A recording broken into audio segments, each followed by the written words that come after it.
pastor Luiz Prestes Macena Filho, sou oriundo ali da cidade de Malden, na Grande Boston. Trabalhamos com o pastor Wilson dos Santos, Assembleia de Deus, Restauração e Vida.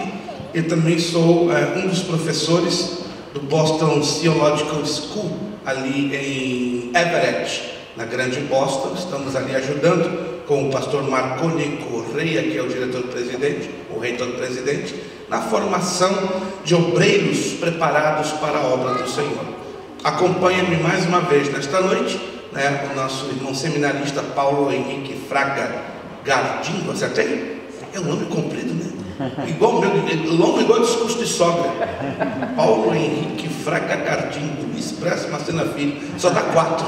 Mas hoje ele não está sozinho, ele está duplamente sorridente. Eu queria também estar hoje mais sorridente, mas não deu para trazer a minha laranja inteira, né? Dizem que a esposa é metade de uma laranja, é mentira, a laranja inteira. Eu não consegui trazer a minha laranja inteira, que hoje tivemos um dia muito desgastante na nossa igreja, almoço, aniversário, trabalho com criança, e ficou bem pesado para minha esposa. Mas o irmão Paulo está redobradamente feliz. Amém. Ele está acompanhado da sua digníssima esposa, irmã Josiane. Irmã Josiane, só dá um aceno de mão. Isto, essa senhora jovem ao lado do seu jovem esposo está aí hoje agraciando-nos com a sua presença e deixando o irmão Gardinho mais alegre, mais feliz, né? Estamos aqui felizes porque Jesus está conosco. Amém, irmãos? Amém. Isso que é o mais importante. Muito bem, meus irmãos, nós vamos então continuar o nosso assunto sobre escatologia. Hoje vai ser bastante difícil para mim, porque nós anunciamos alguns assuntos que com certeza não conseguiremos terminar na sua totalidade, mas é aquilo que eu falei no dia de ontem: você ficará na plena liberdade. Se quiser, repito, você não é obrigado. Nós temos trazido um material conosco, que é o nosso material de apoio. Todos os slides que já foram vistos no dia de hoje, e de ontem, perdão, e os que serão vistos no dia de hoje, estarão contidos neste CD. É um só CD, é um chamado Seminário Sinais da Última Hora. Repito, não é um CD áudio, é um CD gráfico, só tem gráficos aqui dentro. Você coloca e fica esperando ouvir alguma coisa, como o irmão reclama: pastor, seu CD não funciona, por quê? Não ouvi a sua voz. Eu me expliquei, vou explicar isso de novo. Não é áudio, não é vídeo, não é nem MP3, nem MP4 e não é DVD, tá? É só gráficos. São mais de 560 slides, tá? Todos eles escritos, bem colocados, para você entender a trajetória da escatologia, em 4 arquivos diferentes, em 2 formatos. Aqui está o formato: Adobe PDF, ok, e PowerPoint Show. E aqui está bem claro: disco CD, não é DVD, tá? É disco CD. E estamos repassando esse material ao valor de $10. Queríamos ofertá-lo de maneira gratuita, mas nós tivemos um custo bem básico de confecção, tá? E os irmãos que tenham interesse, fiquem à vontade em adquirirem esse material. Vocês não são de forma nenhuma obrigados, mas se você quer estudar mais sobre o assunto, está aí no finalzinho, você pode nos procurar aqui com alegria. Ainda temos ali, pelo menos, eu trouxe 50 CDs, e nós temos ali pelo menos, acredito eu, uns 40 ou 35 à sua disposição. Muito bem, vamos então à continuação. E vamos entrar agora numa parte que vai falar bem de perto com respeito aos acontecimentos dos últimos dias. Analisemos cuidadosamente por alguns poucos minutos os seguintes acontecimentos mundiais. De forma alguma podemos fazer vista grossa diante dos mesmos, pois eles nos falam que coisas de enormes proporções já estão acontecendo ou estão a ponto de muito em breve acontecer. Última hora, tem para vocês notícias de última hora. Para alguns talvez essas notícias de última hora são bem conhecidas, para outros não. Os sinais das luas de sangue. Quantos já ouviram falar sobre as luas de sangue? Pouca gente, ok. Então vou entrar um pouquinho com alguns esclarecimentos sobre as luas de sangue. Com a convergência de tantos diferentes temas proféticos acontecendo, decidi nesta oportunidade trazer à tona sobre o assunto as 4 fases da lua de sangue, que serão vistas entre este ano, ou seja, nós escrevemos no ano passado, 2014, e o próximo de 2015. Fatos que deveriam ser examinados em seu mais amplo contexto profético. Para tal, desenvolvi uma pesquisa intitulada Os Sinais das Luas de Sangue, ou seja, uma pesquisa bem rápida, bem objetiva, bem clara, porque se você for no YouTube, vai lá no YouTube e coloca Luas de Sangue, tem muito vídeo, muito, sobretudo da parte do pastor americano John Hagee. Alguém conhece o pastor John Hagee? Já ouviu falar? Eu conheço, estive dando uma pequena colaboração no ministério dele no começo de 2014. Levamos este nosso material bem simples, e ele até brincou conosco, né? Falei, isso aqui é meu material. Não, pastor, eu não cometi nenhum crime de plágio, nem rio, me abraçou. Não, irmão, eu louvo a Deus que eu não sou o único, que o irmão também tem entrado nesta pesquisa. Ele disse, pastor, desde 1994 eu estou pesquisando sobre essas luas de sangue. Ele ficou um pouco surpreso. 94, sim. Eu comecei em 2004, 10 anos antes. Então em 94 nós já começamos a pesquisar sobre essas luas de sangue com a ajuda, né, do chefe do Observatório Nacional do Rio de Janeiro, Oswaldo Loureiro, na época, Oswaldo Loureiro Leitão, e também com o chefe do Observatório de Greenwich, em Londres, na Inglaterra. Então tive a oportunidade de estar com os chefes desses dois observatórios, né, do Rio de Janeiro e o de Greenwich, em Londres, na Inglaterra. E aí decidimos abrir uma pesquisa profunda sobre essa questão das luas de sangue. Graças a Deus, eu não sou o único, o pastor John Hagee também não é o único. Hoje você pode encontrar muito material, até em livros, em sites na internet, e sobretudo em informações comprovadas pela ciência, pela astronomia, que essas luas de sangue estão acontecendo e vão acontecer numa proporção um tanto assustadora. Aí você vai me perguntar, pastor, o que de novo nos traz à tona este assunto das luas de sangue? Dentro dos próximos 2 a 3 anos, como lemos ali, estaremos presenciando ao vivo e a cores o acelerado desenvolvimento e o avanço do cenário profético à luz das Escrituras, que apresentarão evidências bem claras de sinais que confirmarão a enorme importância desses chamados sinais dos céus. Abra sua Bíblia em Mateus, capítulo de número 24. Hoje nós vamos ler bem mais a Bíblia. Ontem foi apenas uma introdução. Hoje nós não teremos as condições nenhuma de concluir este assunto. Nós vamos, infelizmente, dar um corte abrupto ou repentino, porque também teremos hoje as perguntas. Mateus capítulo 24, versos 29 e 30, eu leio, você nos ouça com bastante atenção. Mateus 24, 29 e 30 diz: E logo depois da aflição daqueles dias, o sol escurecerá e a lua não dará sua luz, e as estrelas cairão do céu e as potências dos céus serão abaladas. Então aparecerá no céu o sinal do Filho do Homem, e todas as tribos da terra se lamentarão e verão o Filho do Homem vindo sobre as nuvens do céu, com poder e grande glória.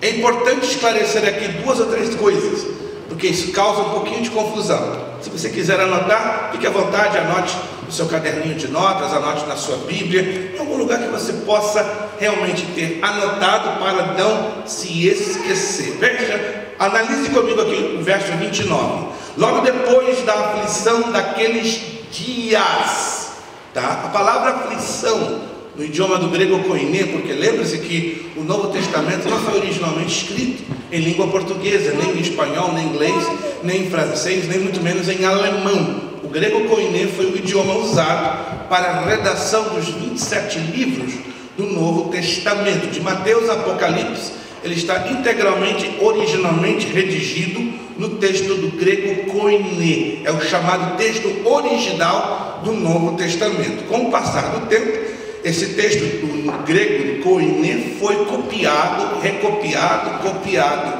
e recopiado, e a partir do século X depois de Cristo, começam a surgir as traduções mais conhecidas das Bíblias, não é? Como em inglês, da parte de Wycliffe, em alemão, da parte de Lutero, em 1527, de Francesco Diodata, em italiano, a partir de 1604, e assim por diante, tá? E aí as Bíblias começaram a ganhar desenvolvimento, as traduções seu desenvolvimento. Ferreira de Almeida, em 1687, começa a tradução da nossa Bíblia em língua portuguesa, e aí chegamos a ter este material que até então era completamente desconhecido, pelo menos em língua portuguesa. Mas a Bíblia completa, a primeira Bíblia completa e impressa, se você não sabe, foi lançada no mercado em 1453 por Johannes Gutenberg, né? Foi o inventor da prensa móvel, e o primeiro livro lançado no formato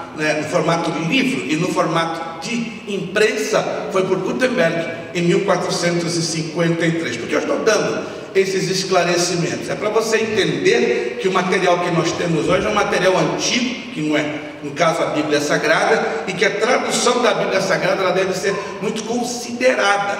Aqui nós vemos a palavra aflição, como Almeida traduziu em português, mas a palavra aflição no grego original, no grego koiné, é tiflis.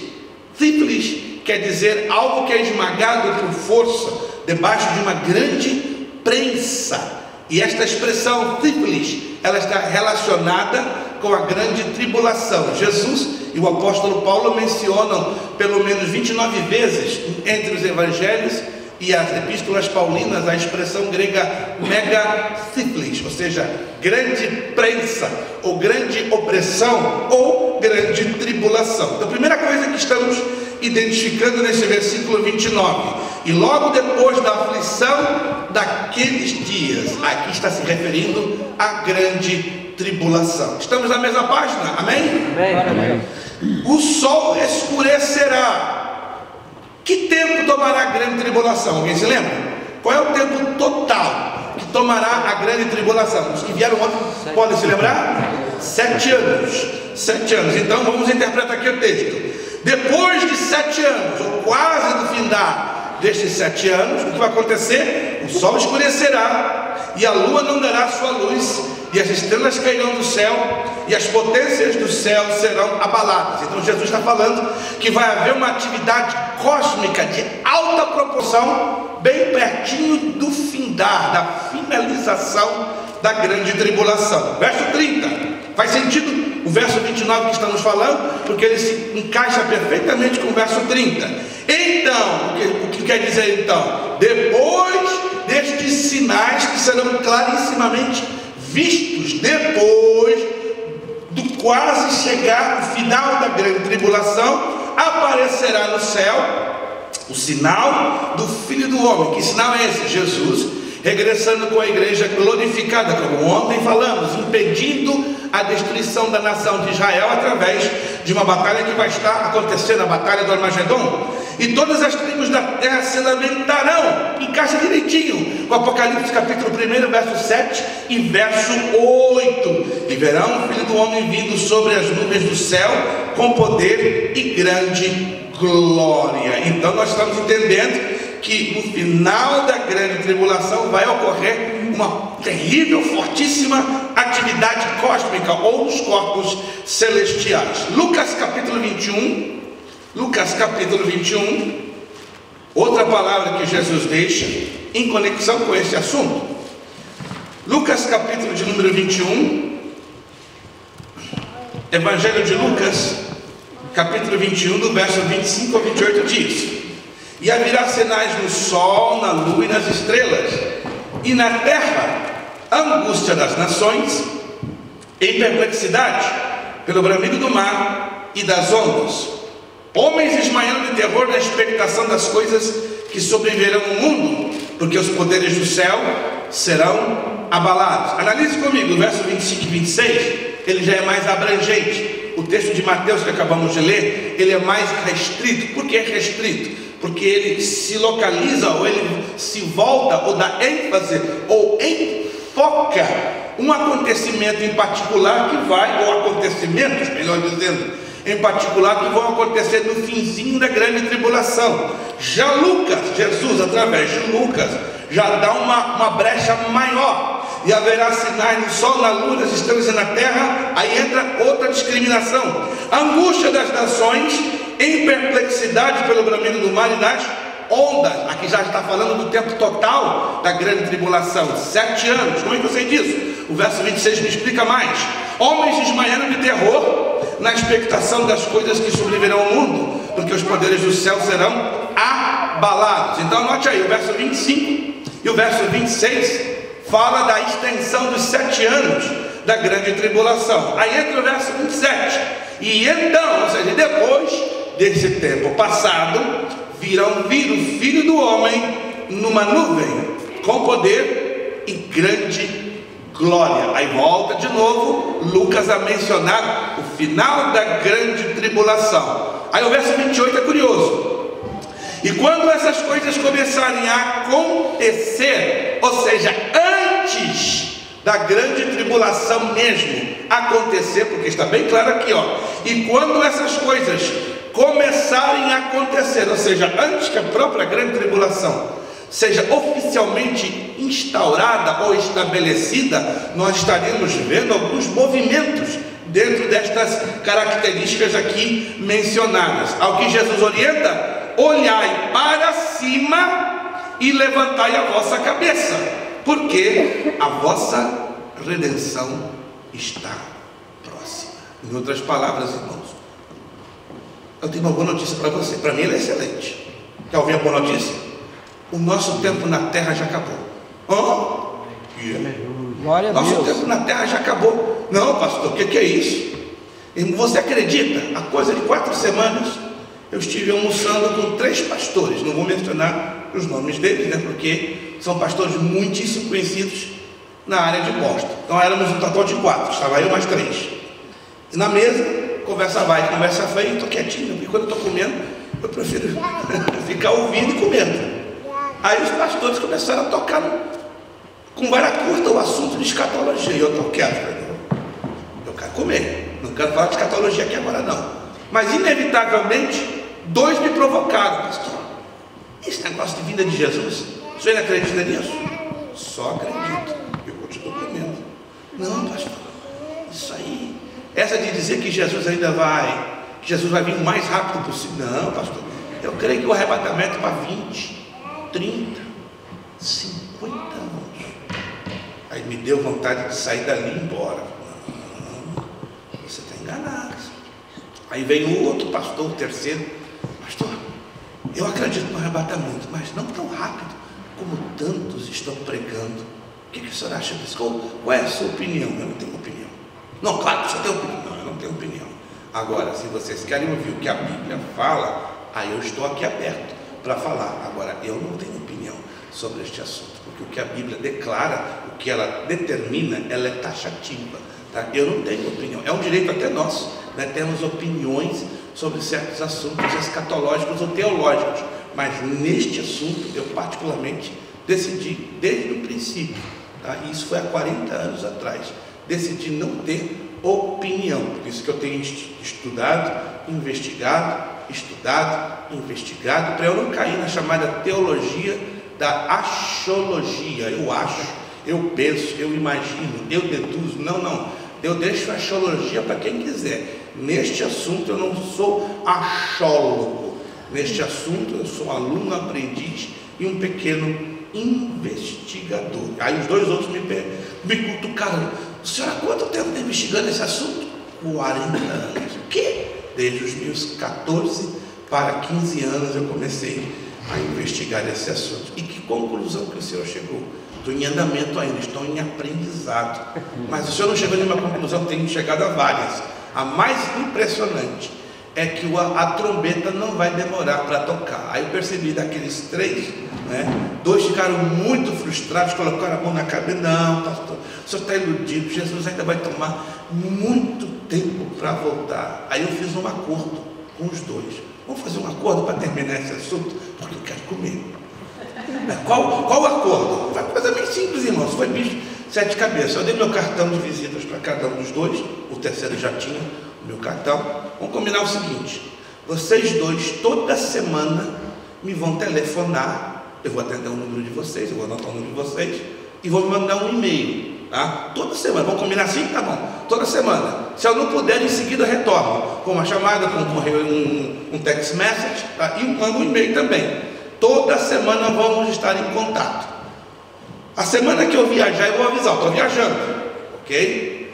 Se nesse meio tempo, de repente, você tentar me chamar, eu não lhe retornar a chamada, você me manda um text, eu não lhe retorno o text, você me manda um e-mail, eu não retorno o e-mail, eu dou autorização para vocês irem na minha casa. Vão lá, batam na porta da minha casa até arrebentar. Se você não me achar, vá para o primeiro andar e procure meu vizinho, que ele é servo de Deus. Faça a mesma coisa.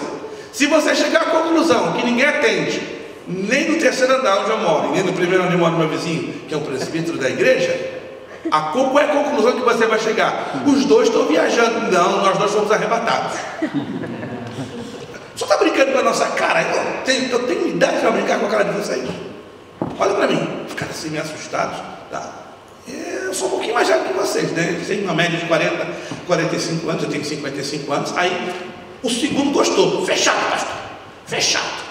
Se numa dessa eu não encontrar o senhor, faça-nos feliz. E se você for na minha casa, não me encontrar, e nem o vizinho do primeiro andar, pode chamar por nome. Ele se chama Daniel. Tá? Irmão Daniel, o que está acontecendo? Pode gritar, berrar. Já até conversei com o meu vizinho esses dias, né? Ó, irmão Daniel, se vier gente aqui procurar, aí ele preocupado, mas pastor, se o senhor for arrebatado, eu acredito que eu também vou ser arrebatado. Essa é a ideia. Essa é a ideia. Para ele ter convicção que ele vai bater em duas portas. Aí vai bater um temor terrível, mortal. Aí, caramba, o negócio aconteceu. Os dois foram arrebatados. Irmãos, eu não estou esperando, à luz da Bíblia, para muito tempo o arrebatamento. Se você tem planos para 10 anos, 15 anos, 30 anos, é uma questão sua, pessoal. Eu estou aqui para respeitar a sua opinião pessoal, mas eu sou sincero, eu não tenho opinião neste assunto. Eu tenho convicção.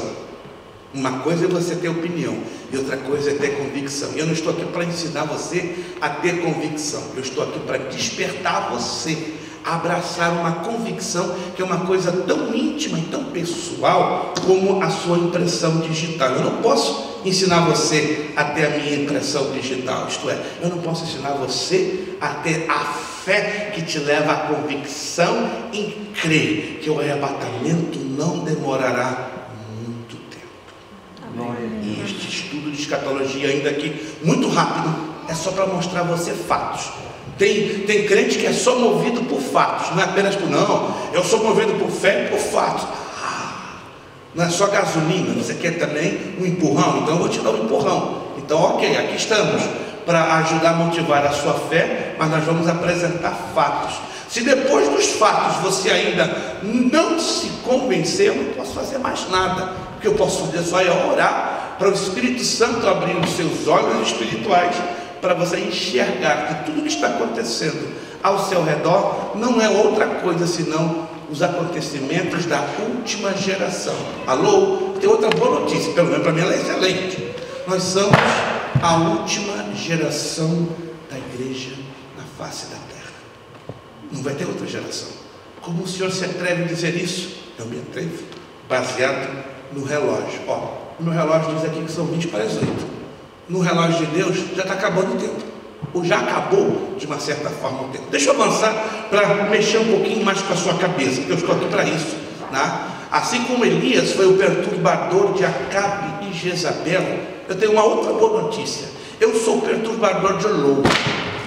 Desde ontem eu vim perturbar a sua fé, eu vim perturbar a sua convicção, eu vim perturbar a sua visão espiritual. Pastor, fala sério, estou falando mais sério que você pode imaginar. Até hoje pensei que eu não ia chegar aqui, que no meio do caminho ia correr o arrebatamento e tchau, ia cair nos braços de Jesus, né? E eu estava torcendo, né? Jesus, eu não vou chegar longe não. Pastor Carlos, me perdoe, mas na verdade, claro que vai me perdoar. Vou me encontrar com ele lá, que ele está bobagem que eu estou falando, né? Mas eu confesso a vocês, de coração, é que o irmão Gardinho não percebeu isso. Quando ele estacionou o carro ali na frente da igreja, eu falei, que pena. Não aconteceu ainda, mas vai acontecer. Na hora que a gente menos imaginar, vai acontecer. É importante, voltando ali, ressaltar que esse conjunto de sinais não se fazia na imprensa contra Israel. Alguém se lembra disso? Ele não é agressivo, mas ele está o quê? Minando, ele está trabalhando por debaixo dos panos e por detrás dos bastidores, para depois apertar o botão e tentar com isto arrebentar com Israel. Só que ele não vai pelo menos conseguir nada, mas o Irã vai participar de uma grande batalha, como falamos no dia de ontem, com a Rússia encabeçando um bloco de 5, 6 nações no início da grande tribulação. Nova pesquisa revelada que 30% da população anseia, deseja a reconstrução do templo israelita. Quão próximos estamos de ver este fato acontecendo diante dos nossos olhos? Ei, alguém disse que lá em São Paulo o templo de Salomão foi levantado. Aí tem um problema. A Bíblia diz que o templo de Salomão não seria levantado na cidade de São Paulo, e muito menos no Brasil, muito menos na época atual. O templo de Salomão seria levantado, número 1, na cidade de Jerusalém. Por isso seria levantado no estado de Israel e por mãos judias. E não será agora, ou seria agora, será no tempo da grande tribulação. Então alguém errou, e errou feio. Essa pessoa, não vou citar seu nome, porque é mais conhecido que nota de $1, cometeu o conhecido pecado de blasfêmia, porque mexeu com algo que pertence a Deus e pertence unicamente à nação de Israel. Mas se você não sabe, depois eu vou passar para você, e está dentro desse CD, há vários sites já na internet, e há um site chamado templeinstitute.org. Este site você consegue, olha, ficar sem dormir quase 2 dias. Por quê, pastor? Porque ele mostra exatamente a tremenda, a impressionante organização da reconstrução do novo templo judaico. Número 1, para sua informação, todos os utensílios do templo já estão prontos. Número 2, existem mais de 7.500 sacerdotes, todinhos preparados para trocarem as trombetas de inauguração do novo templo. Número 3, as roupas dos sacerdotes, levitas e do sumo sacerdote já estão prontas.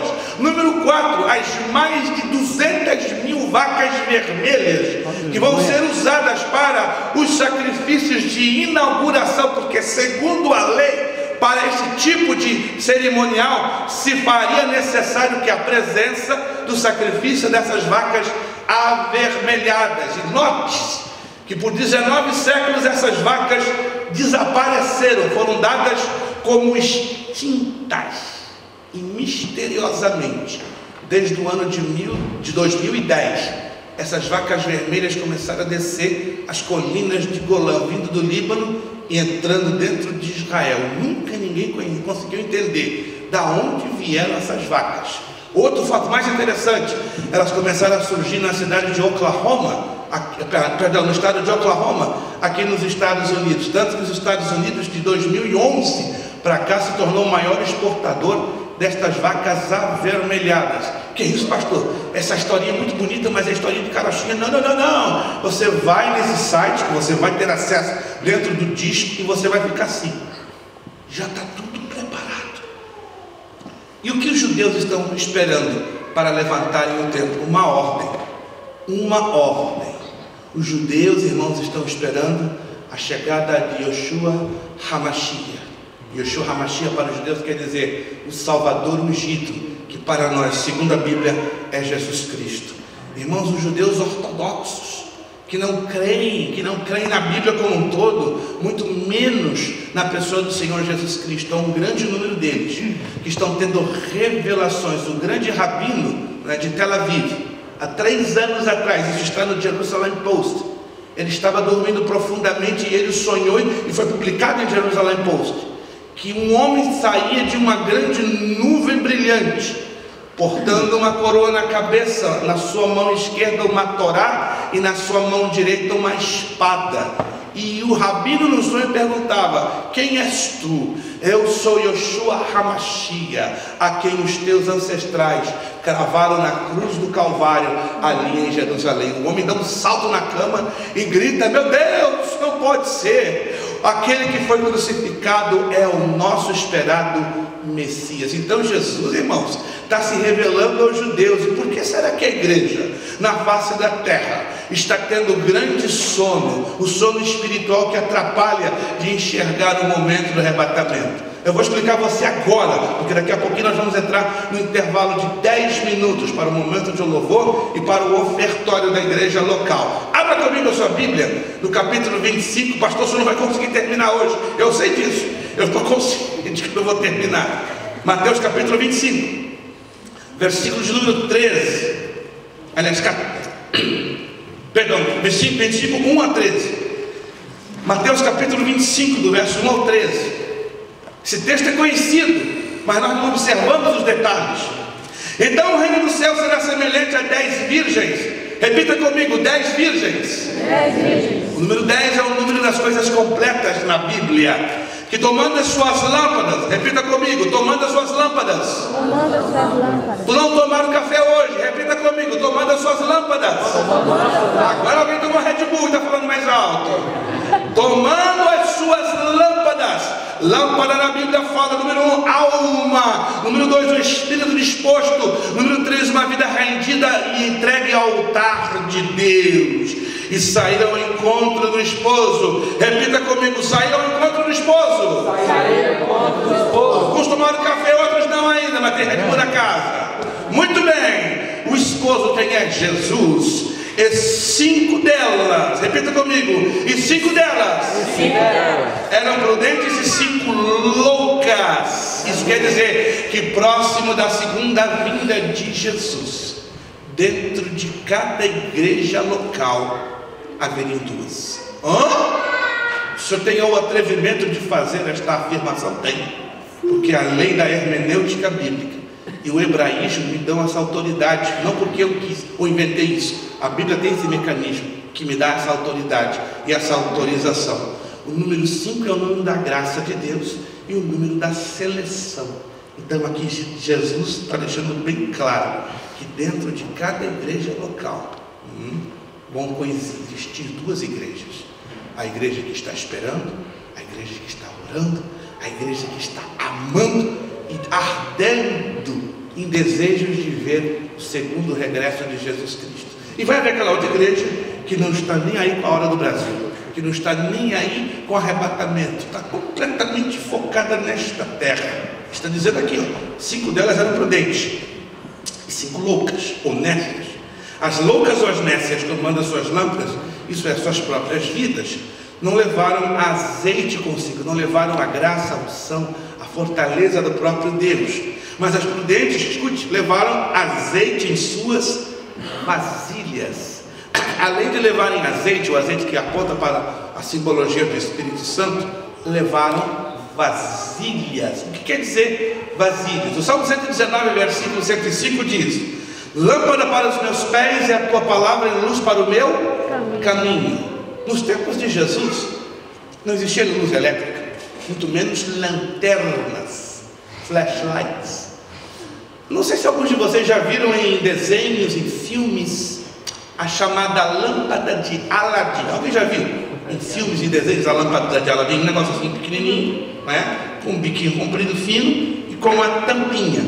Aquelas lâmpadas eram usadas exatamente como lanternas. As maiores lâmpadas chegavam mais ou menos a este tamanho e não alcançavam a comportar mais de 300 ml de azeite. Então o azeite era colocado ali dentro, fechava-se a tampinha, tá? E se acendia onde? No bico. Agora um detalhe, que quando a lâmpada era fechada, se colocava uma correntinha e ela era usada com uma grande utilidade, como um iluminador para proteger os pés no momento de uma caminhada no escuro. Como é que as pessoas se locomoviam à noite, no meio das madrugadas, com o uso desta lâmpada de Aladim, cheinha de azeite? De repente uma pessoa queria tomar uma caminhada que alcançaria 60 quilômetros, né, que são 250 estádios. Para uma caminhada de 60 quilômetros naquela época se gastaria tranquilamente de 7 a 9 horas. De 7, eu já caminhei 16 a 18 horas na Cordilheira dos Andes. É cansativo fazer uma caminhada nesse espaço de tempo. E comigo comecei a imaginar, aquele povo caminhava de 7 a 9 horas facilmente, 60 a 65 quilômetros durante a noite, usando uma lâmpada de Aladim. Mas como essa lâmpada funcionava? Ela era cheia, se pegava uma botija, geralmente as maiores botijas comportavam até 8 litros de azeite, que eram as chamadas vasilhas, eram colocadas debaixo do braço, se atava uma correntinha na parte de cima da lâmpada e se fazia assim. Então o portador da lâmpada está aqui, né? Baixava a correntinha, aqui a lâmpada aqui embaixo, a ele caminhava sem o risco de tropeçar. Davi, que estava ali também participando desta linha da cultura hebraica, quando recebeu a inspiração do Espírito Santo em exaltar a palavra de Deus, ele diz: lâmpada para os meus pés é a tua palavra e luz para o meu caminho. O que isso quer dizer simbolicamente? Da mesma maneira que o judeu caminhava na madrugada, nas altas caladas da noite, naquela escuridão, e não tinha o risco de tropeçar. Por quê? Porque estava usando a lâmpada na altura dos seus pés, porque iluminava o caminho e o impedia de tropeçar nas pedras, nos obstáculos. Davi, quando escreve o Salmo 119, 105, ele lembra a utilidade desta lâmpada comparada ao poder e à utilidade da palavra de Deus. Quando eu e você temos a palavra de Deus agarradinho na nossa vida, você pode caminhar no meio das trevas, no meio das dificuldades, no meio de um mundo que hoje está cada dia mais afastado da visão do arrebatamento da igreja. Mas nessa noite eu quero te dizer: lâmpada para os nossos pés é esta palavra, ela é luz para o arrebatamento. Você creia nisso ou não? Esta palavra não mudou ainda. Eu e você mudamos e continuaremos mudando. Mas a palavra de Deus, ela não muda. Ela é a bênção. Os céus e a terra passarão, mas ele mesmo disse: mas as minhas palavras não hão de passar. O Salmo 119, verso 89 diz: as tuas palavras, ó Senhor, permanecem nos céus e elas são eternas. Eu não sou eterno, nenhum de nós aqui somos eternos no sentido físico, no sentido corpóreo. Somos eternos no sentido da nossa essência espiritual. Por isso eu me alegro nesta noite que esta palavra, ela tem passado ao longo dos séculos inalterada. Anos e anos e anos os homens batalham contra esta palavra. Já estou concluindo para entrarmos no nosso período de louvor, mas eu quero só lembrar algo. Vou continuar sobre as luas de sangue e vou acelerar um pouquinho mais. Quero lembrar a você que os homens têm batalhado contra este livro. Um dos momentos da história que mais me chama a atenção foi um homem chamado Maximilien Jean Voltaire, um dos pais do iluminismo e também da Revolução Francesa.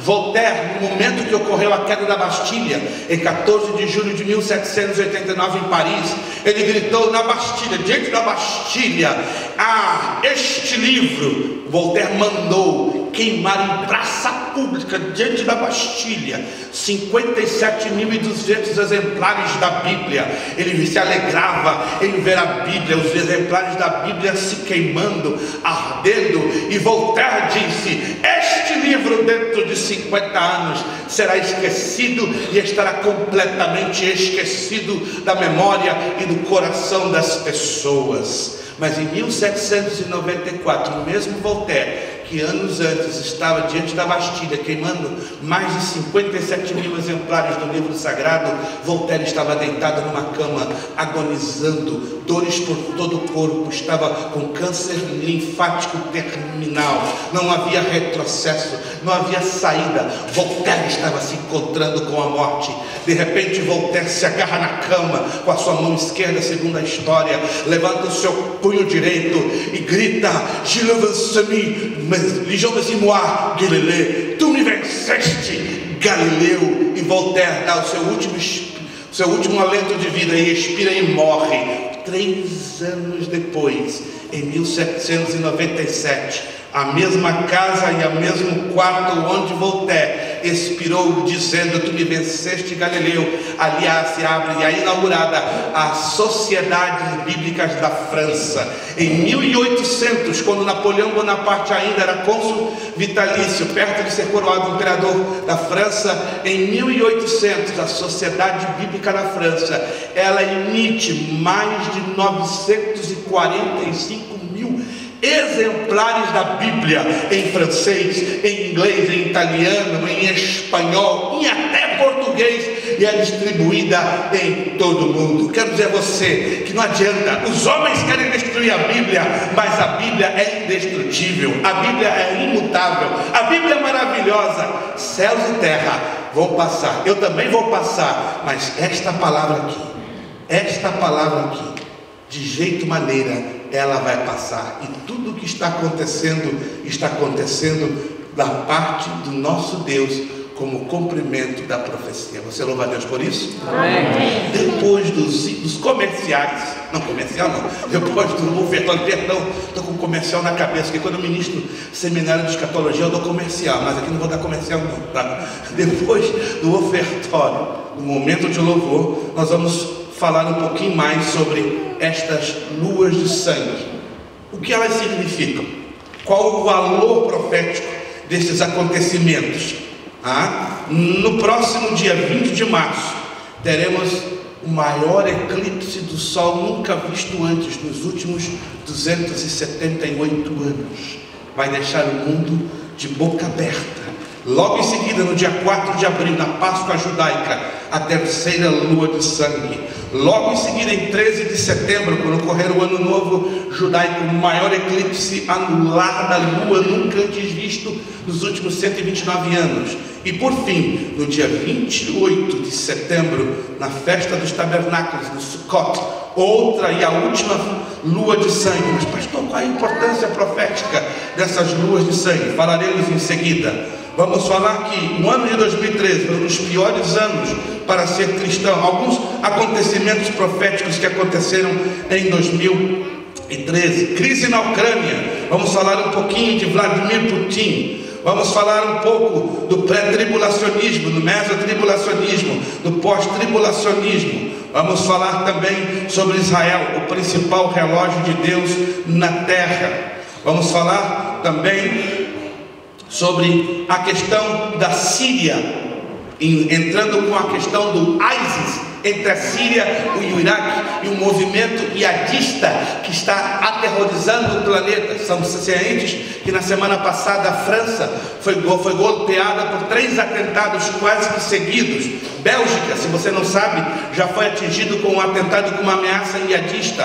Agora estão a Alemanha, a Itália, a Holanda e o Reino Unido da Grã-Bretanha. Há uma escalada de terrorismo gigantesca se espalhando por todo o continente europeu. E pasme, Estados Unidos é a próxima mira em potencial. Que Deus tenha misericórdia desta nação americana. Pastor, o que é isso? É o relógio profético de Deus, que já quebrou os ponteiros, a mola quebrou e está rodando em altíssima velocidade. Vamos falar um pouquinho, bem rápido, da 70ª semana de Daniel, o sonho da estátua de Nabucodonosor dentro do cenário profético. Vamos falar dos 13 sinais que antecedem ao arrebatamento da igreja. Qual é a diferença entre arrebatamento e segunda vinda? Tribunal de Cristo, bodas do Cordeiro, tribunal de Cristo com as 5 coroas. Tem muito pastor dizendo aí: a minha coroa está grande, está pesada, tem diamante, tem pérola, tem tudo que dá direito. Errado, cuidado. A Bíblia só fala de 5 coroas e ela será dada para 5 tipos diferentes de pessoa. Não compre gato por lebre. Não entre nessa história que o pastor está inventando e você já tem uma coroa tão grande como a cabeça e a coroa de Carmen Miranda. Não. Tem gente que fantasia uma coroa que parece aquele chapéu da Carmen Miranda, tão grande, tão alto, tão pesado. O que é isso, irmãos? Não. A coroa do tribunal de Cristo, ela é muito santa e ela é muito específica. Vamos falar um pouquinho das 5 ressurreições. Que é isso, pastor? Eu só sabia de 2, mas a Bíblia fala de 5 ressurreições e a importância destas 5 ressurreições. Vamos falar do kit pós-arrebatamento. Vamos imaginar que Jesus veio e você ficou. Ei, não se desespere não. Tem um kit pós-arrebatamento para você usar. Se você ficar, você... Oxalá, quem dera que você não use. Mas se você ficar, você vai se lembrar de mim. Você vai se lembrar do pastor Carlos, né? Eu fui avisado. Fiquei. Qual é o jeito? Tem jeito. Ó, eu vou terminar agora e vamos entrar no ofertório. Tem jeito, sabe qual é o jeito? Morrer. Ser degolado. Para lá no finalzinho da grande tribulação você vai ressuscitar. Como é que é? Está lá em Apocalipse capítulo 4, capítulo 20, versículo 4. Se você não participar do arrebatamento, o único jeito para você ser salvo é ser degolado pelos agentes do anticristo. Mas você não pode negar Jesus. Se você negar Jesus e aceitar a marca na mão direita e aqui na testa, já era. É passaporte por adiantado para o lago de fogo e enxofre. Tá bom, gente? Tem muita coisa que eu não vou poder falar. Eu vou tentar falar hoje alguma coisa sobre os Illuminati, ok? Vamos abrir um espaço de 15 minutos para a pergunta. Eu já imaginava que 2 dias falar sobre escatologia é um desafio gigantesco.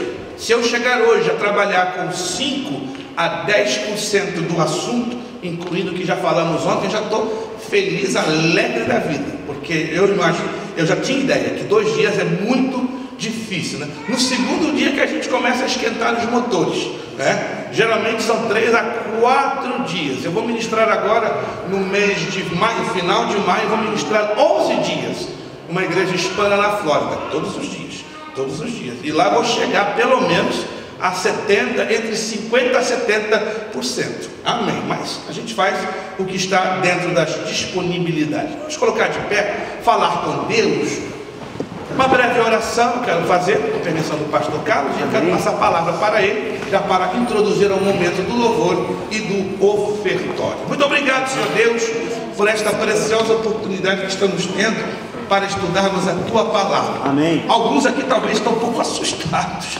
mas amém. Se isso está acontecendo, o meu objetivo foi alcançado. Aliás, o teu objetivo, porque Tu me enviaste a Lô para ser o perturbador de Lô, o perturbador da fé. Vai tirar muita gente da zona do conforto. Tem muita gente aqui, diz o Teu Espírito, que está dentro da zona de conforto, mas a Tua Palavra, pelo Teu poderoso, carinhoso Espírito Santo, vai nos mover, vai nos sacudir da zona de conforto. Aí vamos levantar os nossos olhos para o céu e aí vamos admitir: Maranata, o Senhor está voltando, o Senhor Jesus está voltando, e eu estava com a minha vida bem quietinha, confortável nas 4 paredes, mas agora eu vou me mover, eu vou ganhar almas, eu vou libertar os cativos, eu vou fazer a vontade de Deus que eu não tenho feito há muito tempo. Obrigado, Senhor Deus, pela Tua presença, pela Tua palavra e por este povo reunido aqui para ouvirem não o pastor Luiz Prestes, mas para ouvirem a pessoa do Teu Santo Espírito pela Tua palavra. Obrigado,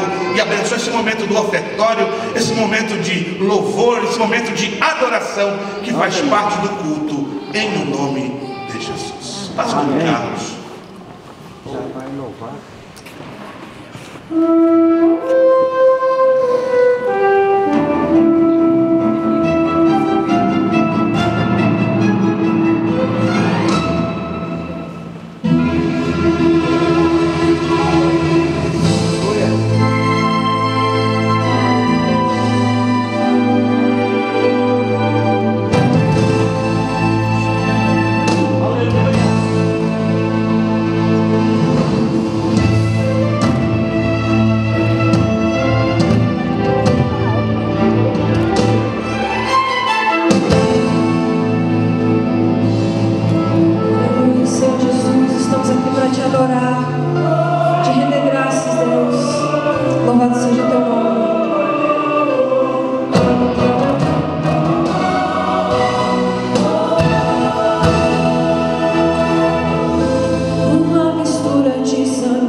Quando o anjo a primeira trombeta tocar, quando o grande meteoro vai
estaremos entregando a palavra ao pastor Carlos para fazer as considerações finais, né? Lamento que não tem como a gente avançar, é muito conteúdo para pouco tempo, mas nós queremos agora trazer uma síntese bem apertada. Eu não vou entrar nessa parte agora, porque eu vou deixar você na curiosidade. Não estou forçando ninguém a adquirir meu material, por favor. Mas, se você quiser conhecer o kit pós-arrebatamento, eu sugiro que você vá ao CD. Então eu vou passar bem rapidinho, tá? E eu quero avançar um pouco na questão dos assuntos que nós temos que abordar mais adiante. Eu quero falar também um pouquinho hoje sobre os Illuminati. Muito bem, como nós já havíamos dito, Israel, ele é o relógio, é o principal relógio de Deus na terra. Você quer saber aonde estamos nós na trajetória dos acontecimentos proféticos? Só basta bem olhar para a nação de Israel. Israel foi profetizada que ela seria uma nação, ela voltaria a ser uma nação reunida, né? De acordo com Ezequiel, capítulo 37, versos 21 e 22. Lembramos que também Israel, em 587 a.C., teve a destruição do templo de Salomão em Jerusalém. Com este fato, muitos judeus vão como escravos para a Babilônia. Alguns anos mais tarde, em 516 a.C., o templo de Zorobabel, ele é celebrado e dedicado à honra do Senhor nosso Deus. Este mesmo templo passa a ser destruído pelos romanos no ano 70. Este fato leva com que todos os judeus sejam espalhados pelo planeta Terra. Mas em Josué, capítulo 1, versículo de número 4, eu farei questão de ler esse texto, né, para você não passar por alto, não passar desapercebidamente, né? Porque o problema nosso, muitas das vezes, se trata de não conferir, né, os textos bíblicos, mas está lá em Josué, capítulo 1, versículo 4, desde o deserto e desde este Líbano até o grande rio, o rio Eufrates, toda a terra dos heteus e até o grande mar, para o poente do sol será o vosso termo. Isso quer dizer que Deus aqui está dando uma promessa de território. Essa promessa não seria alcançada ali de imediato através da gestão nem de Moisés e muito menos de Josué. Essa promessa, ela seria alcançada no tempo do milênio. Observe, né, aquela parte escura, são as linhas fronteiriças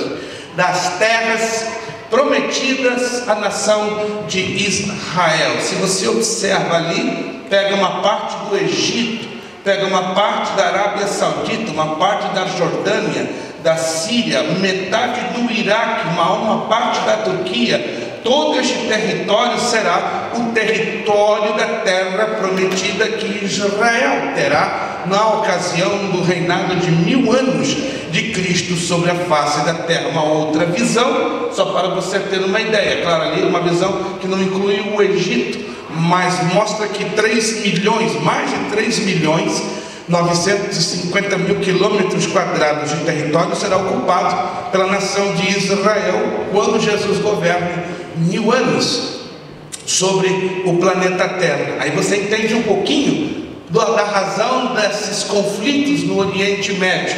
Por que Israel tem tanta inimizade com o Líbano, Jordânia, Egito, a Arábia Saudita? Porque é Deus movendo Israel para conquistar territórios que haverão de ser pertenência, ou seja, propriedade de Israel. O problema da faixa de Gaza é um dos mais graves, né? Porque o mundo breve vai ver o cumprimento de 2 das 4 profecias que existem no Antigo Testamento sobre a destruição da faixa de Gaza. A faixa de Gaza, se nós entrarmos um pouquinho mais adiante, isso aqui só para você ter uma visão do tamanho do território atual de Israel. Essa parte amarela é o tamanho de Israel, pequenito, né? Comparado ao Egito, comparado à Jordânia, à Arábia Saudita, à Síria, né? E até mesmo um pouquinho o Líbano, embora que o Líbano ele é bem menor comparado ao tamanho territorial de Israel. Israel hoje batalha pesada para recuperar 3 territórios: a faixa de Gaza, que está aqui, a Cisjordânia, que é esta parte, e as colinas de Golã, que anteriormente pertenciam à Síria. Essa é uma trajetória geográfica do crescimento de Israel ao longo dos séculos, até chegar à sua evolução nos dias de hoje. Na Guerra dos 6 Dias, em 1967, Israel toma posse da península do Sinai, da faixa de Gaza, da Cisjordânia e das colinas de Golã. Mas em 1982, esta parte, conquistada por Israel em 67, é devolvida ao Egito. A faixa de Gaza, em 2005, é devolvida à autoridade palestina, e Israel se retira dos seus assentamentos da Cisjordânia. Mas lembra de novo, a faixa de Gaza hoje é um terrível estopim que vai explodir numa proporção nunca antes imaginada. Sofonias capítulo 2, verso 1 a 7, é uma das mais impactantes profecias sobre a agressão de Israel sobre a faixa de Gaza. Se você quiser conferir Joel capítulo 3, verso 4 também. São duas profecias que ainda não estão cumpridas. Duas já se cumpriram, literalmente uma em Isaías 14 e todo o capítulo 47 do livro do profeta Jeremias. Mas o mundo evangélico, o mundo que está esperando a segunda volta de Jesus, ainda está esperando o cumprimento pleno destas profecias envolvendo a faixa de Gaza. Esse mapa que você vê é o rumo da autoridade palestina para ser criado como um Estado ligado e reconhecido pelas Nações Unidas. Todo esse processo começou em 23 de setembro de 2011 e a qualquer momento ele será fechado, ele será culminado. Tristemente, lamentavelmente, para que a autoridade palestina seja consagrada como nação oficial reconhecida pelas Nações Unidas, teve o empurrãozinho e a grande influência da República Federativa do Brasil, pela senhora Dilma Rousseff, e pelos Estados Unidos da América, através do presidente Barack Obama. É um triste registro, mas não podemos negar a realidade. Gênesis capítulo 12, versículo 3 diz: abençoarei os que te abençoarem, mas amaldiçoarei os que amaldiçoarem. É tempo de nós buscarmos ao Senhor e pedirmos que a misericórdia de Deus seja sobre a América e seja sobre o Brasil, porque são nações que infelizmente sofrerão consequências pela rejeição ao Estado de Israel e por estarem amparando a autoridade palestina. Queria falar um pouquinho sobre o avanço do Ocidente na sua intervenção militar da Síria. A Síria hoje está sendo um grandíssimo campo de batalha, sobretudo ali na fronteira com o Iraque, com o ISIS, mas o ISIS hoje está ficando pequenininho, né? Um ratinho comparado aos movimentos jihadistas. Aí temos uma postura e um tipo de apoio da região. É muito impressionante que a Rússia, a China e o Irã, se você não sabe disso, estão por detrás de todos estes movimentos ali na Síria e no Iraque. Oficialmente sabemos que o Irã tem uma fortíssima participação com todos esses movimentos terroristas, mas já se sabe de forma oficiosa que Rússia e China estão trabalhando nas entrelinhas para a alimentação da rede terrorista.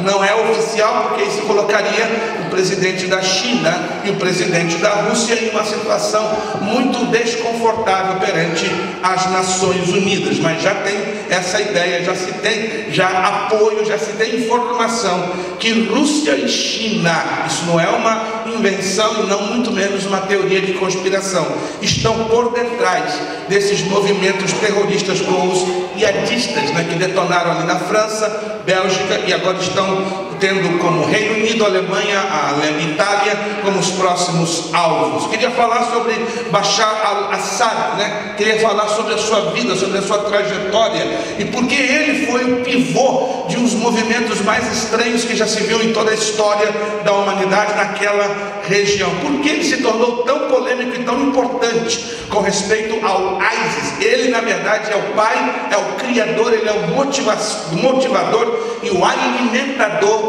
dessa rede terrorista ali entre a Síria e o Iraque. Capítulo 17 do livro do profeta Isaías, se você quiser anotar, buscar um tempinho da sua casa, leia todo o capítulo 17 do livro do profeta Isaías. Pastor, o que tem de importante neste texto bíblico? Você vai ver ali a destruição da Síria. Como é que é? Muitos têm previsto que a Síria vai ser destruída pelo ataque dos aliados, pelo ataque externo, pelo ataque ou por uma invasão estrangeira. Mas o capítulo 17, livro do profeta Isaías, com todas as palavras, diz que a cidade de Damasco, que é a capital da Síria, ela vai ser limpa, ela vai ser exterminada do mapa, e ela vai ser destruída por onde?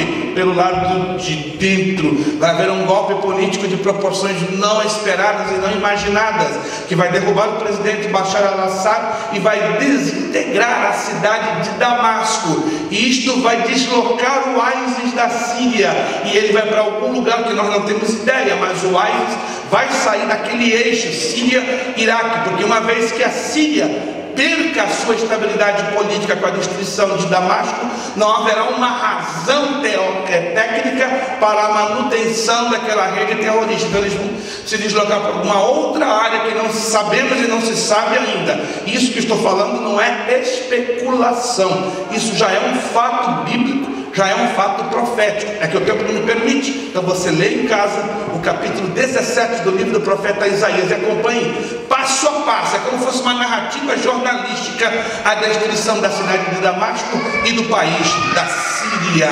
Muito bem, vamos avançar um pouquinho porque o tempo já passa. A 70ª semana.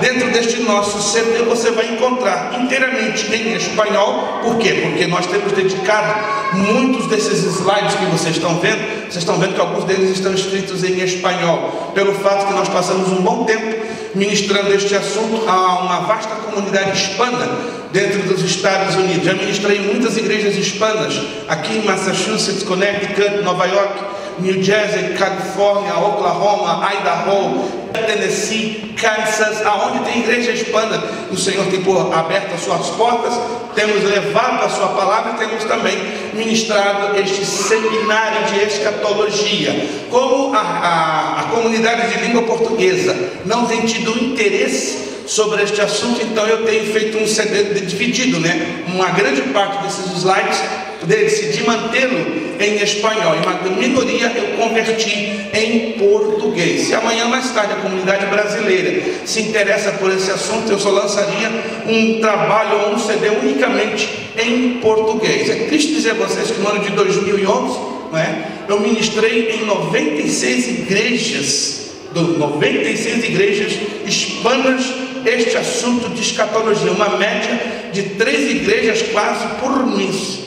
E em 2011 eu só ministrei em 2 igrejas brasileiras este assunto de escatologia, ou seja, não há um interesse, mas eu oro a Deus que Deus comece a incomodar o coração dos líderes, porque se a igreja não sabe sobre escatologia, ela não é despertada, o problema não está na igreja. Lamentavelmente, temos que ser realistas, o problema está nos líderes, que não têm o seu devido despertamento. Mas isso é uma coisa muito pessoal entre os líderes e o próprio Deus. Quem ganha é quem está se envolvendo com a volta do Senhor Jesus Cristo. A 70ª semana. O livro do profeta Daniel, capítulo 9, versículo 24, diz: 70 semanas estão decretadas sobre o teu povo e sobre a tua santa cidade, para fazer cessar a transgressão, para dar fim aos pecados e para expiar a iniquidade, e trazer a justiça eterna e selar a visão e a profecia, e para ungir o Santíssimo. Daniel capítulo 9, versículo 24. Como eu já disse, no nosso CD nós temos somente um arquivo com mais de 30 slides que é dedicado às 70 semanas de Daniel. Ali você vai ver sobre a questão da reconstrução do templo, sobre as vacas avermelhadas, tudo o que nós já falamos por alto, você vai encontrar neste arquivo que está dentro deste CD. Mas para você entender um pouquinho, o que são as 70 semanas de Daniel? Número 1, não são semanas de anos, são semanas proféticas, na verdade. São semanas de anos, são semanas proféticas. Isso quer dizer que uma semana nesta contagem profética corresponde a 70 anos. Consequentemente, se são 70 semanas, 70 vezes 7, 490 anos. Então, um espaço de 490 anos proféticos voltados para quem? Para a nação de Israel. Lembre-se que a grande tribulação, ela tem 2 objetivos. Primeiro objetivo: purificar e restaurar a nação de Israel. Segundo objetivo da grande tribulação: tratar os ímpios e os crentes que ficaram depois do arrebatamento. Mas o propósito básico da grande tribulação é a redenção e a purificação da nação de Israel, então sobrevivente ali dentro da grande tribulação. Lembrando também que na grande tribulação, depois do arrebatamento, 75% dos que ficarem aqui vão morrer através das catástrofes, dos cataclismas. Está se esperando um mega terremoto ali na área da Califórnia, desde São Francisco até San Diego. A National Geographic passou um documentário há 4 meses atrás, ela está repetindo quase todo mês, tá? Procure lá no National Geographic, no History Channel, no seu provedor de canal ou de satélite, e coloque lá no search, na busca, né? A Mega Earthquake, pode colocar lá, vai aparecer um documentário que vai aparecer pelo menos uma vez por mês. Se você tem o DirecTV, coloque lá no search do DirecTV Mega Earthquake. Se você tem o Comcast ou outro provedor, coloque lá no search Mega Earthquake, vai aparecer ou no National Geographic ou no History Channel. Está sendo previsto a qualquer momento um mega terremoto que será na escala de 12. Como é que é? 12 na de Richter. Mas a escala de Richter só tem 10, para você ver, vai ser uma proporção tão grande que este mega terremoto duraria em torno de 2 a 5 minutos, dizimando mais de 60 milhões de vidas instantaneamente. Pastor, isso aí é terrorismo que o senhor está falando? Não, estou falando de fatos científicos. Esse terremoto pode acontecer agora, pode acontecer na grande tribulação, mas vai acontecer em um lapso de tempo muito curto. Mas isso já está previsto, já está esperado e faz parte de um dos 13 sinais que antecederiam o regresso do Senhor Jesus Cristo. Muito bem, o tempo passa. As 70 semanas de Daniel, elas são divididas em 3 partes. Primeira parte, de 49 anos ou 7 semanas, já foram cumpridas. Segunda parte, de 62 semanas, 434 anos. Na verdade, 483 anos já se cumpriram. Nós estamos no tempo da graça, o tempo da igreja. Houve uma parada no relógio profético. De repente vai acontecer o arrebatamento da igreja. O arrebatamento da igreja vai acionar de novo o relógio profético das 70 semanas de Daniel. E falta então uma única semana. Aqui já 69 semanas estão cumpridas, cumprindo exatamente o que a Escritura prescreveu. E aqui a última semana será dividida em 2 partes, ou seja, 2 períodos de 3 anos e meio, 3 anos e meio. Lembrando que no início da grande tribulação, Israel faz uma aliança com o anticristo. Vai ser estabelecido um tratado de paz nunca antes visto entre as nações do Oriente Médio com Israel e através da diplomacia do anticristo. Outro detalhe, no final de 3 anos e meio vai haver essa quebra da aliança. O anticristo vai entrar no Santo dos Santos do templo judaico, vai sacrificar uma porca em cima do propiciatório e desta forma profanará o lugar santíssimo. Se levantará uma estátua, não é? A semelhança que Antíoco IV Epífanes fez no ano 126 a.C., porque ele levantou uma estátua com seu próprio semblante e exigiu com que os judeus adorassem aquela estátua. O anticristo vai fazer algo muito parecido. Além de sacrificar uma porca no lugar santíssimo, vai levantar uma estátua com o seu próprio semblante, e esta estátua, segundo o livro do Apocalipse, vai receber vida da parte do anticristo, e todos terão que adorar a esta estátua. No finalzinho da grande tribulação se estabelecerá a batalha do Armagedon, que é a batalha que visa a destruição da nação de Israel. Quando esta batalha esteja quase chegando ao seu início para desfechar um golpe mortal à nação de Israel, Jesus regressa com a igreja glorificada para estabelecer os seus pés no Monte das Oliveiras, usar 30 dias para purificar o templo, mais 45 para o juízo das nações, para em seguida começar o seu governo de 1000 anos sobre a terra. Este gráfico já dá maiores detalhes.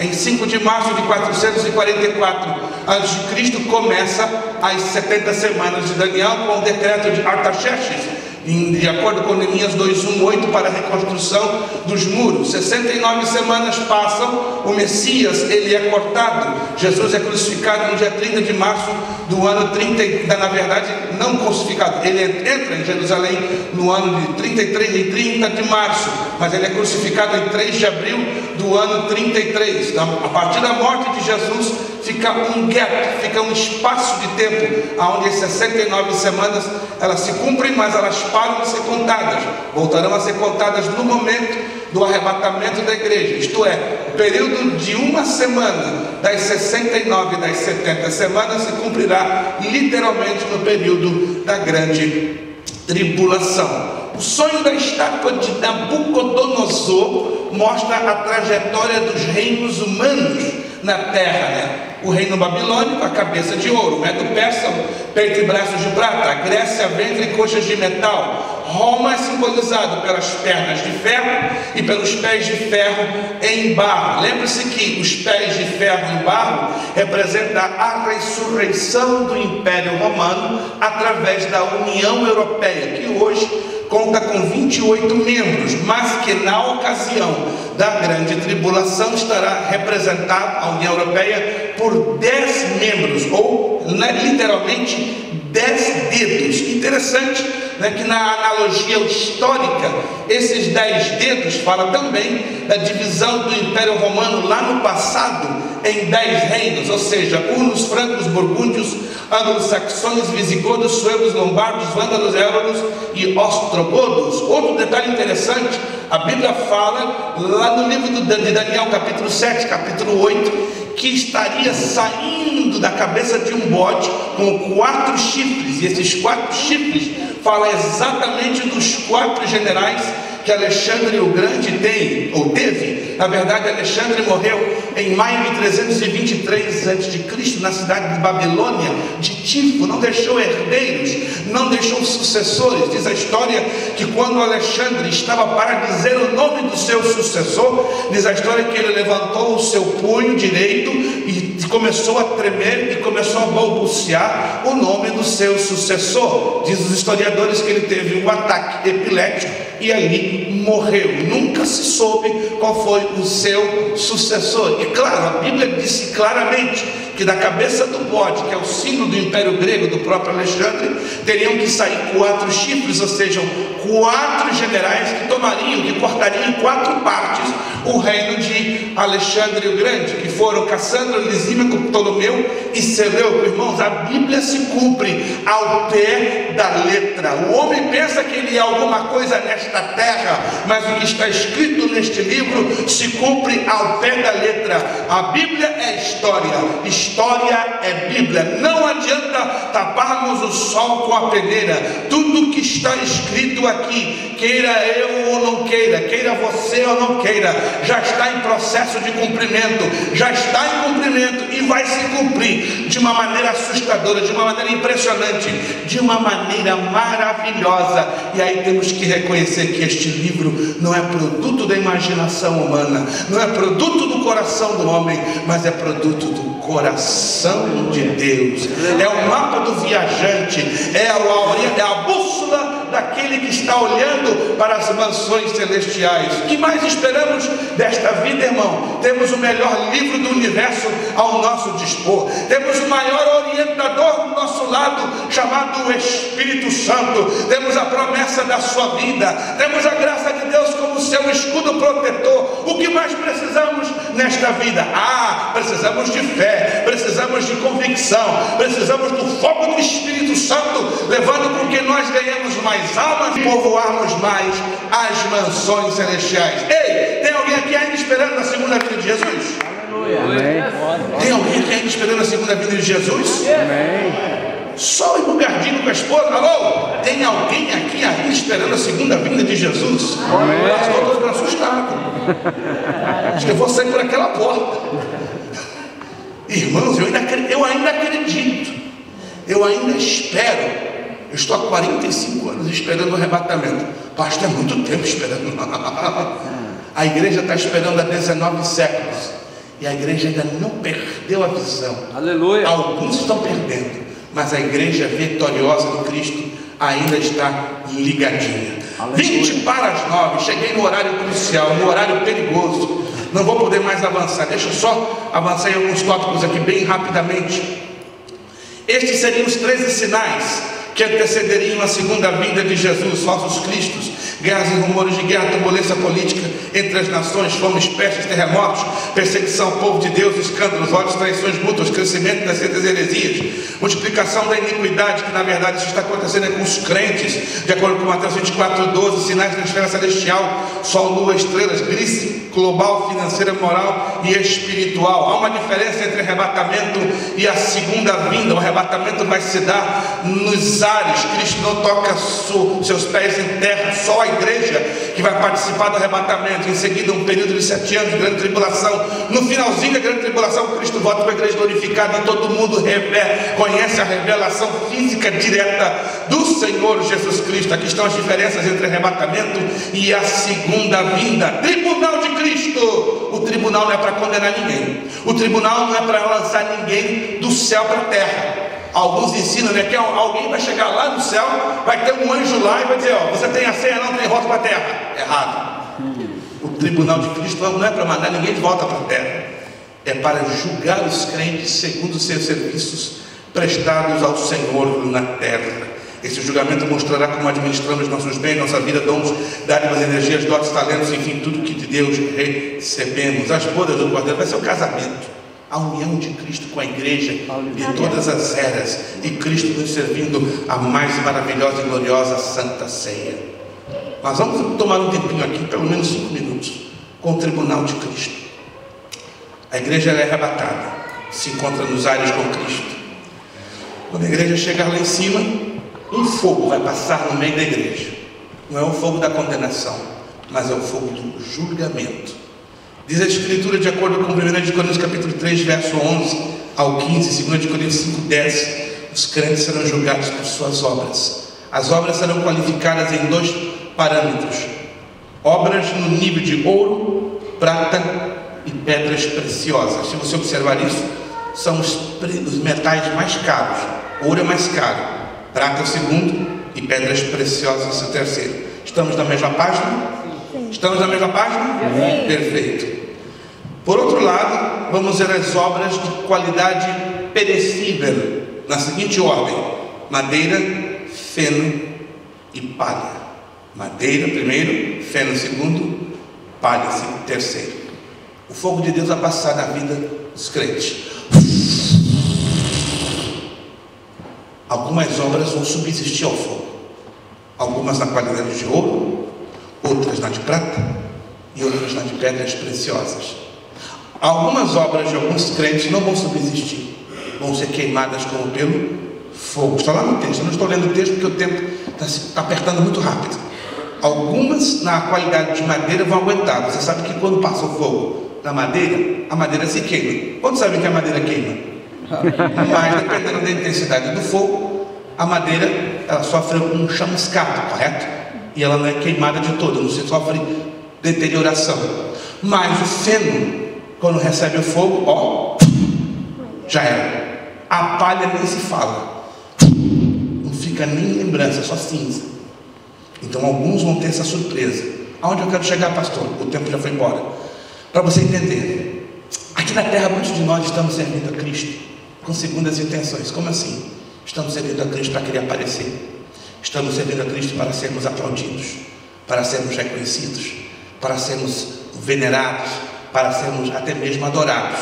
Irmãos, não é de se espantar que nos últimos dias nós estamos vendo chamados pastores e cantores celebridades. Pastores que enchem igrejas, estádios, recebem aplausos, cobram cachês multimilionários. Há pouquinho tempo atrás, não falo isso para julgar absolutamente ninguém, eu e o irmão Paulo vimos uma celebridade, uma cantora evangélica em um determinado lugar em Boston. Eu a reconheci porque nessa parte, eu, com toda modéstia, eu sou bem olho clínico. Então eu bati o olho, bum, ei, é a cantora fulana. E infelizmente eu falei um pouco alto, não me policiei. Ela estava acompanhada de uma outra senhorita e ela, quando ouviu o nome dela ser balbuciado pela minha voz um pouco rouca, ela virou a cara e fez uma cara bastante feia. E eu disse, a celebridade é interessante, ela tem duas reações quando o seu nome é balbuciado. Ou olha, uma cara feia querendo dizer, não se aproxime de mim, sou celebridade. Ou então, se aproxime de mim, eu sou a tal, eu sou I am the guy. Mas hoje, irmãos, é muito normal as igrejas estarem hoje aplaudindo estas celebridades. Aí você vai me dizer, Deus deixa de usá-las? Não, porque Deus não leva em consideração a questão do caráter. Porque quando Deus dá um dom, escute, isso é interessante, o dom não tem nada a ver com caráter. Caráter fala de maturidade, e essa maturidade está ligada com o fruto do Espírito Santo. Dom é uma ferramenta, é dada sem méritos e sem merecimento, é um presente, independente que você mereça ou não. Por exemplo, se eu passo 20 anos convivendo com o pastor Carlos, um excelente relacionamento de amizade, depois de 20 anos eu quebro os pratos com ele. Aí ao longo de 20 anos, enquanto eu estava bem com ele, eu estou dando muitos presentes dele para mim. Depois de 20 anos quebramos o relacionamento, será que por lógica eu vou pedir a ele de volta todos os presentes que ele me deu e ele vice-versa a mim? Com certeza que não, porque quando nós damos o presente, mesmo quebrando relacionamento, nenhum de nós fazemos a loucura, né, de cobrar o outro, ele me devolva os presentes que nós trocamos ao longo dessa nossa amizade. Você já fez isso com alguém que você quebrou o relacionamento? Claro que não. A pessoa, quando recebe os dons espirituais, recebe não porque ela mereça, mas recebe porque Jesus conquistou na cruz do Calvário tudo que tínhamos que merecer. Na verdade, nós não merecemos nada. Jesus faz tudo, Deus faz tudo por nós pelos merecimentos que Cristo alcançou na cruz do Calvário. Se você tem dúvida sobre isso, Mateus capítulo 7, versos 21 a 23, diz ali, ó: Senhor, em teu nome profetizamos, em teu nome curamos, em teu nome expulsamos demônios. Aí Jesus vai dizer a esse: apartai-vos de mim, praticantes de iniquidade. O ímpio pratica a impiedade, porque ele não conhece a Jesus. Mas o crente pode praticar a iniquidade, ou seja, um desvio em faltar com a obediência à palavra de Deus. Então o tribunal de Cristo vai revelar as intenções de alguns crentes aqui na terra. Mas pastor, mas chegaram lá no céu. Alô? A salvação não é na base do mérito, é na base da fé.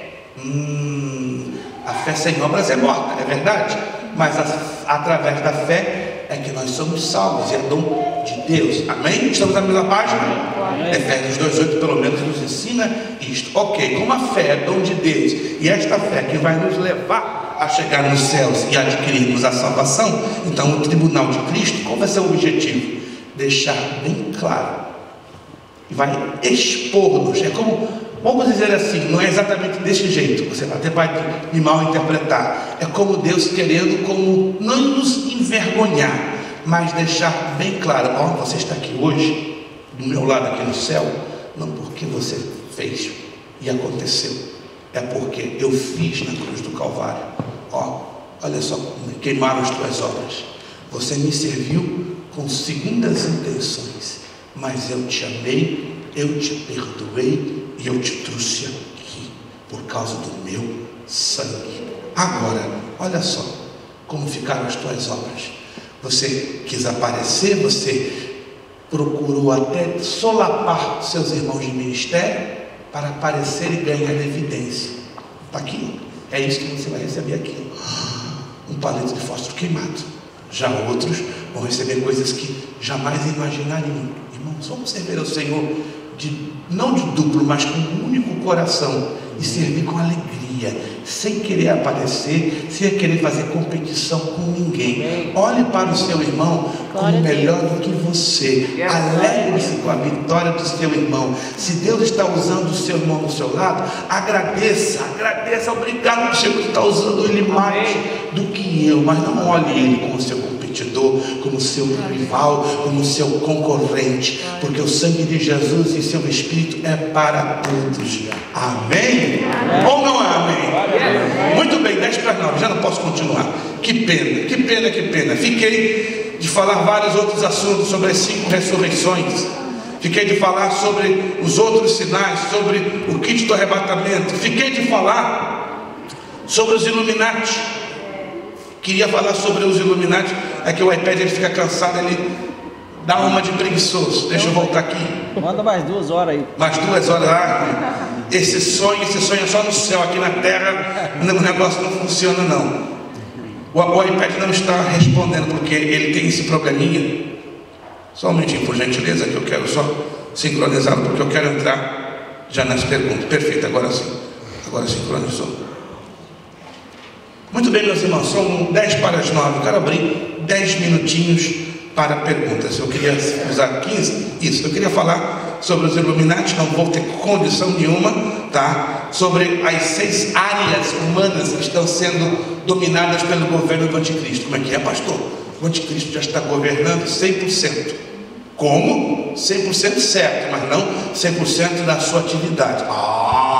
Entenda-me bem. Ele está 100% sim, governando, mas não 100% da sua atividade. Essas são as áreas que ele está governando nos dias de hoje. Ele vai governar 100% plenamente na sua atividade quando a igreja for retirada da terra. Mas hoje já vemos o seu governo na área financeira, na área das sociedades secretas, na área dos grupos políticos, na área dos grupos de inteligência, dos grupos religiosos, dos grupos educacionais. Os Illuminati têm se infiltrado dentro desse sistema que você está vendo aí, tendo com cabeça, da maçonaria nos 2 rituais, o escocês e o inglês.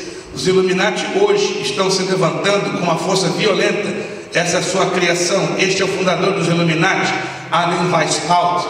Os Illuminati têm 3 níveis de crescimento espiritual. O dólar americano está ligado diretamente com os Illuminati. Aqui estão as conspirações. A União Europeia com o euro, de igual maneira. O Vaticano, a Igreja Católica Romana, de igual maneira.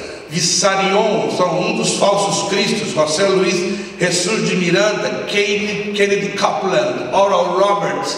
Poderia citar aqui dezenas de líderes evangélicos que estão envolvidos com os Illuminati. Não vou mencionar para não trazer até um choque em alguns aqui. Líderes que foram no passado, não muito remotamente, admiradíssimos. Não sei se você já ouviu falar que 13 pastores pentecostais, há 2 meses atrás, firmaram um acordo de obediência e fidelidade a Francisco I ali no Vaticano. Alguém ouviu falar disso? Alguém fala? Somente nós, estou sozinho?